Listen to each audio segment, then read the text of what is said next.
ಜನ ಒಂದು ಪಫ್ ತಿಂದು ಅವ್ರು ತೃಪ್ತಿ ಪಡ್ಬೇಕು. ಅರ್ಧ ತಿಂದ್ಬಿಟ್ಟು ಇನ್ನೊಂಚೂರು ಬೇಕು ಅನ್ನಂಗೆ ಆಗ್ಬಾರ್ದು. ಸರ್ ನಮ್ದು 7 ಗಂಟೆ ಖಾಲಿ ಆಯ್ತಾ ಕ್ಲೋಸ್, 6 ಗಂಟೆ ಖಾಲಿ ಆಯ್ತಾ ಕ್ಲೋಸ್. ನಾವು ಜಾಸ್ತಿ ಮಾಡಿ ನಾವು ರಂಪ ಮಾಡ್ಕೊಳಕ್ ಹೋಗಲ್ಲ, ಹಳೇದನ್ನ ಕೊಡಕ್ ಇಷ್ಟ ಪಡಲ್ಲ. ಚೆನ್ನಾಗಿದ್ರೆ ಎಲ್ರಿಗೂ ಹೇಳಿ, ಚೆನ್ನಾಗಿಲ್ಲ ಅಂದ್ರೆ ನಮಗ್ ಮಾತ್ರ ಹೇಳಿ. ಬೇಕ್ರಿ ಸಾಕಷ್ಟಿದೆ. ಆ ಅಯ್ಯಂಗಾರ್ಸ್ ಅನ್ನೋದು ನಾವ್ ಯಾವ್ದು ರಿಜಿಸ್ಟರ್ ಮಾಡಿಲ್ಲ. ಒರಿಜಿನಲ್ ಅಯ್ಯಂಗಾರ್ ಬೇಕ್ರಿ ಅಂದ್ರೆ ನಿಮಗೆ ಬೋರ್ಡ್ ಅಲ್ಲೇ ಗೊತ್ತಾಗೋಗುತ್ತೆ. ನಾವು ಜನರೇಷನ್ ಗ್ಯಾಪ್ ಆಯ್ತು ಅಂದ್ಬಿಟ್ಟು ಬೇರೆ ಏನೂ ಮಾಡಕ್ ಹೋಗಿಲ್ಲ. ಅಯ್ಯಂಗರ್ಸ್ ಅಂದ್ರೆ ಅಯ್ಯಂಗರ್ಸ್ ಬೇಕರಿ ಅಂದ್ರೆ ಏನ್ ಸ್ಪೆಷಲ್?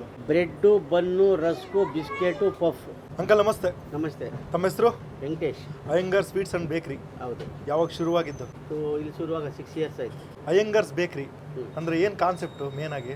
ನಾವೆಲ್ಲ ಅಯ್ಯಂಗಾರ್ಸ್, ನಾವು ಹಾಸನ್ ಡಿಸ್ಟ್ರಿಕ್ಟ್ನವರು. ನಮ್ಮ ಅಂಗಡಿನಲ್ಲಿ ಪಪ್ಸ್ ಐಟಮ್ ಎಲ್ಲ 4-5 ಥರ ವೆರೈಟಿ ಪಫ್ ಸಿಗುತ್ತೆ. ಎಗ್ ಇದೆ, ವೆಜ್ ಇದೆ, ಪನ್ನೀರ್ ಇದೆ, ಆಲೂ ಇದೆ, ಬಿಸ್ಕೆಟ್ಸ್ ಇದೆ, coconut biscuit, cashew biscuit, almond biscuit, ನಿಪ್ಪಟ್ಟು, ಎಲ್ಲಾ ತರದ ಪೇಸ್ಟ್ರಿ ಕೇಕ್ಸು, ಎಲ್ಲಾ ತರ ನಾರ್ಮಲ್ ಕೇಕ್ಸು, ಮಾವಾ ಕೇಕು.